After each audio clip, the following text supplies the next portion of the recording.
Yura-yura, bongga, pamilya ng aktor na si Danny Pangilinan, kinongrats si Bel Mariano sa new album niya na available na sa Spotify at YouTube ngayon.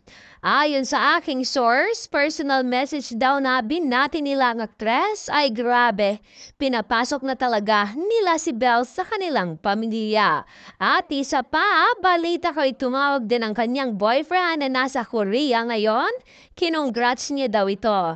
At ipinangakong magse-celebrate sila pagka-uwi niya.